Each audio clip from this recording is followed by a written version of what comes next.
Martial master के इस episode की शुरुआत में हम लिन फैमिली के एल्डर को देखते हैं, जो कि चंगसा को यहाँ पर बहुत ही उल्टी सीधी बातें बोल रहा था। तभी एल्डर सीटू यहाँ पर लिन फैमिली के एल्डर को चुप रहने के लिए बोलता है और वो खुद आगे आकर चंगसा को पूछता है कि आखिरकार उस जगह पर क्या हुआ था, क्योंकि तुम्हारे पीछे तो एम्परर लिन भी गए थे। साथ ही मैं तुम्हारी जानकारी के लिए बता देता हूँ कि एम्परर लिन की मौत भी हो चुकी है। इस पर चंगसा बोलता है, एल्डर सीटू, जैसा कि आप लोगों को पता ही है कि मैं कल्टीवेशन करने के लिए स्पेस क्रैक के अंदर में गया था और मेरे पीछे पीछे में एम्परर लिन भी चले गए थे, जो कि हर हालत में मुझे जान से मारना चाहता था। इसलिए मैं अपनी जान को बचाने के लिए दोबारा से स्पेस क्रैक के अंदर में चला गया और इस जगह पर मेरी जान को बहुत ही ज्यादा खतरा था। साथ ही मैंने इतना बड़ा रिस्क लेने के बाद फाइनली अपनी जान को बचा भी लिया और इसके बाद मुझे एम्परर लिन का कुछ भी पता नहीं है कि आखिरकार एम्परर लिन के साथ क्या हुआ है, क्योंकि मैं तो उस जगह पर कल्टीवेशन कर रहा था। साथ ही मुझे इस बात का भी डर था कि एम्परर लिन मेरा पीछा कर रहा है और अगर मैं एम्परर लिन के हाथ में लग गया तो मुझे मरने से कोई भी बचा नहीं सकता है। इसलिए मैं बस एक जगह पर छुपा हुआ था ताकि मेरी कल्टीवेशन और भी ज्यादा बढ़ सके और मुझे एम्परर लिन के बारे में अब कुछ भी पता नहीं है।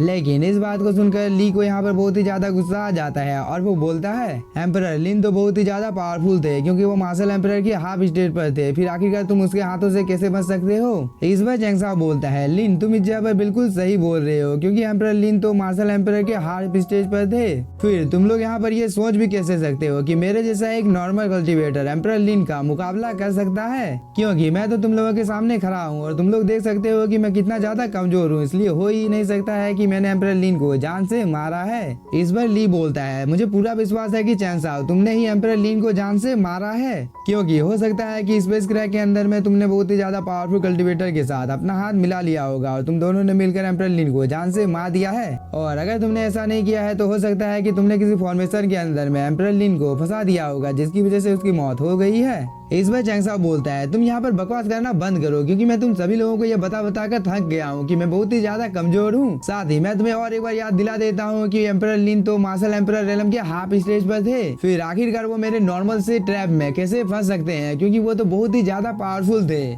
इसलिए अब मुझे तो यहाँ पर लगने लगा है कि तुम निहायत ही बेवकूफ हो, जिसे यहाँ पर कोई भी बात समझ में नहीं आ रही है। इस बात को सुनकर यहाँ पर जितने भी ज्यादा कल्टीवेटर होते हैं वो सभी यहाँ पर ली के ऊपर हंसने लगते हैं, क्योंकि चंगसाओ ने यहाँ पर बातों ही बातों में ली की बहुत ही ज्यादा बेइज्जती कर दी थी। तभी चंगसाओ बोलता है, ली तुमने मेरे ऊपर इल्जाम लगाया था कि मैंने किसी के साथ हाथ मिलाकर एम्परर लिन को जान से मारा है, तो मैं तुम्हें याद दिला देता हूँ कि इस जगह पर आए हुए मुझे ज्यादा टाइम नहीं हुआ है, फिर आखिरकार ये कैसे हो सकता है कि मैं किसी बहुत ही ज्यादा पावरफुल कल्टीवेटर के साथ हाथ मिला सकता हूँ, क्योंकि मैं तो बहुत ही ज्यादा कमजोर कल्टीवेटर हूँ और मेरे जैसे कमजोर कल्टीवेटर के साथ आखिरकार कौन अपना हाथ मिलाना चाहेगा, क्योंकि अपर रेलम में मुझे आए हुए ज्यादा टाइम नहीं हुआ, इतने कम समय में कोई भी किसी के साथ दोस्ती नहीं कर सकता है। इसलिए तुम यहाँ पर अपनी बकवास को करना बंद करो, नहीं तो लोग समझने लगेंगे कि तुम पागल हो। इस बात को सुनकर ली भी यहाँ पर कुछ बोल नहीं पाता है, क्योंकि चंगसा यहाँ पर जो कुछ भी बोल रहा था वो सब कुछ सही था, क्योंकि इन लोगों की नजरों में चंगसा बहुत ही ज्यादा कमजोर है। तभी एल्डर सीटू आगे की ओर आकर बोलता है, मैं तुम सभी की जानकारी के लिए बता देता हूँ कि एल्डर लिन की मौत कैसे हुई है, इस चीज के बारे में किसी को भी पता नहीं है और शायद से ही इस चीज के ऊपर से कभी पर्दा उठ सकता है कि एम्परर लिन को जान से किसने मारा है, क्योंकि शायद से ही इस चीज के बारे में किसी को पता होगा कि एम्परर लिन की मौत कैसे हुई है।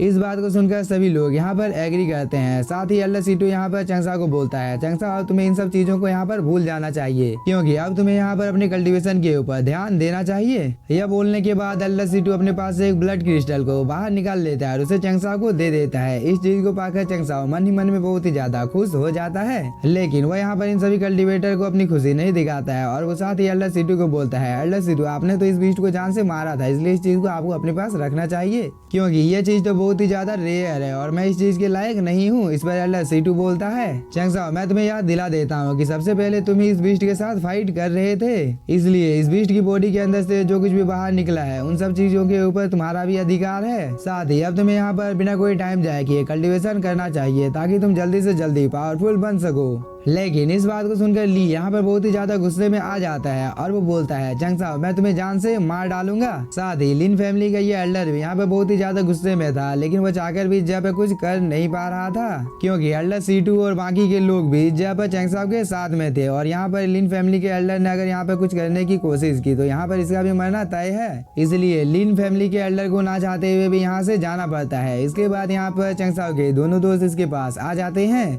इसके बाद यान बोलता है, चंगसाओ मैं तुम्हें यहाँ पर सही सलामत देखकर बहुत ही ज्यादा खुश हूँ। इस पर चंगसाओ बोलता है, ये तो बहुत ही ज्यादा खुशी की बात है कि तुम दोनों ने ही यहाँ पर ब्रेक थ्रू कर लिया है। इसके बाद चंगसाओ ऐसे ही यहाँ पर कुछ देर तक इन लोगों के साथ बातें करने लगता है, लेकिन तभी हम नाना को देखते हैं जो कि चंगसाओ के पास आ जाती है और वो बोलती है, फिलहाल के लिए लिन फैमिली के लोगों ने अभी तुम्हें छोड़ दिया है, लेकिन तुम इस चीज को भूल नहीं सकते हो कि वो लोग तुम्हारा पीछा कभी भी छोड़ने वाले नहीं है, क्योंकि जैसे ही लिन फैमिली के लोगों को मौका मिलेगा तो चंगसाओ वो लोग तुम्हें जान से मार डालेंगे। इसलिए तुम्हें हमेशा सतर्क रहना चाहिए, साथ ही तुम्हें अपने कल्टीवेशन के ऊपर भी ध्यान देना चाहिए ताकि तुम जल्दी से पावरफुल बन सको। और अगर चंगसाओ तुम्हें यहाँ पर कुछ भी समझ में नहीं आ रहा है तो मैं तुम्हें अपनी जान को बचाने का सबसे ज्यादा आसान तरीका बताती हूँ। अगर तुम यहाँ पर एल्डर सीटू या मुझे फॉलो करते हो तो इस चीज की वजह से तुम्हारी जान बच सकती है, क्योंकि अगर तुम मुझे यहाँ पर फॉलो करते हो तो तुम यहाँ पर डायरेक्टली या इनडायरेक्टली एल्डर सीटू को ही फॉलो करोगे। इसलिए लिन फैमिली के लोग चाहकर भी तुम्हारा कुछ बिगाड़ नहीं पाएंगे। इस बार चंगसाओ मिस नाना का यहाँ पर टांग खींचने लगता है कि अचानक से आपको यहाँ पर मेरी इतनी ज्यादा फिक्र क्यों होने लगी है, कहीं मैं आपको यहाँ पर पसंद तो नहीं आ गया हूँ ना, जो कि आप किसी भी हालत में मुझे यहाँ पर प्रोटेक्ट करना चाहती हो, क्योंकि मैं आपके चेहरे पर साफ साफ देख सकता हूँ कि आप किसी भी हालत में मुझे जान से बचाना चाहते हैं। इस बात को सुनकर मिस नाना कुछ भी नहीं बोलती है। इस बार चंगसाओ मिस नाना की और भी ज्यादा टांग खींचने लगता है कि अगर आपको मुझसे प्यार हो गया है तो मैं आपकी जानकारी के लिए बता देता हूँ कि मैं एक सख्त लौंडा हूँ जो कि अपनी कल्टीवेशन के ऊपर ध्यान देना ज्यादा जरूरी समझता है, ना कि किसी लड़की के ऊपर। इस बात को सुनकर मिस नाना को बहुत ही ज्यादा गुस्सा आ जाता है और वो चंगसाओ के ऊपर हमला करने के लिए जाने ही वाली थी, लेकिन वो इस चीज को देखकर और भी ज्यादा शौक हो जाती है कि वो चंगसाओ के बहुत ही ज्यादा नजदीक आ गई थी। इसलिए मिस नाना यहाँ पर बहुत ही ज्यादा शर्मा जाती है, क्योंकि वो यहाँ पर चंगसाओ को किस करने ही वाली थी। इसलिए मिस नाना यहाँ से बिना कोई टाइम जाए कि निकल जाती है, क्योंकि उसे पता था कि अगर वो कुछ देर तक और यहाँ पर रहेगी तो चंगसाओ इसकी और भी ज्यादा बेइज्जती करने वाला है। दूसरी तरफ चंगसाओ यहाँ पर खुद की ही बहुत ही ज्यादा तारीफ कर रहा था, तभी यहाँ पर यान चंगसाओ के पास आ जाता है और वो बोलता है, चंगसाओ क्या तुमने ये चीज यहाँ पर ठीक किया, क्योंकि तुमने यहाँ पर मिस नाना की बहुत ही ज्यादा बेइज्जती की है। इस बार चंगसाओ बोलता है, इस तरीके की लड़कियों से तुम खुद को जितना ज्यादा दूर रख सकते हो इस चीज में ही तुम्हारी भलाई है,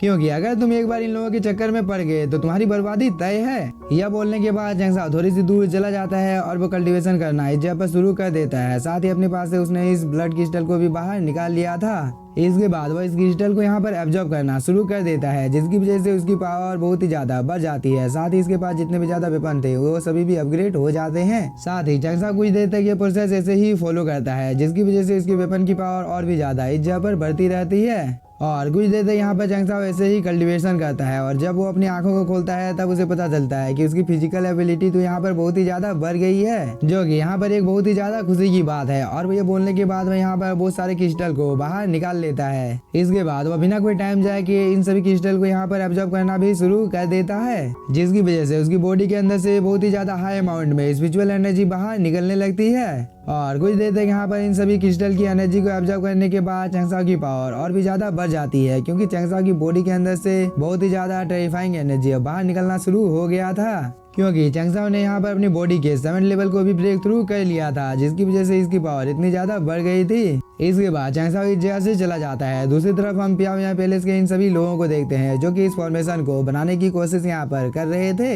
इसके बाद फाइनली ये लोग इस चीज को ब्रेक भी कर देते हैं, जिसकी वजह से यहाँ पर एक बहुत ही ज्यादा पावरफुल ब्लास्ट होता है और इस चीज की वजह से ये सभी लोग दूर जाकर गिरते हैं। लेकिन तभी इस फॉर्मेशन के सामने में एक पोर्टल ओपन हो जाता है, जिसके अंदर से बहुत ही ज्यादा टेरिफाइंग एनर्जी बाहर निकल रही थी। लेकिन तभी इस पोर्टल के पास में एक फॉर्मेशन अपीयर हो जाता है, जो कि दिखने से बहुत ही ज्यादा पावरफुल लग रहा था। साथ ही इस चीज के बारे में यहाँ पर एल्डर सिटी और बाकी सभी लोगों को पता भी चल जाता है, इसलिए ये सभी लोग कुछ देर के लिए यहाँ पर थोड़े से शॉक हो जाते हैं। दूसरी तरफ हम चंगसाओ को देखते हैं, जिसे पता चल जाता है कि पियामिया के पैलेस के लोगों ने ही यहाँ पर ऐसा किया है। तभी हम एल्डर सिटी और बाकी के एल्डरों को देखते हैं, जो कि बिना कोई टाइम जाए कि यहाँ पर इस पोर्टल की ओर जाना शुरू कर देते हैं। लेकिन इसी के साथ हम लोगों का ये एपिसोड हो जाता है खत्म। तो अगर आप लोगों का एपिसोड पसंद आया होगा तो चैनल को सब्सक्राइब कीजिए और वीडियो को लाइक। और मेरी आवाज़ थोड़ी सी खराब हो गई है, इसीलिए मैं आप लोगों से माफी चाहता हूँ। Please support me. Thank you for watching.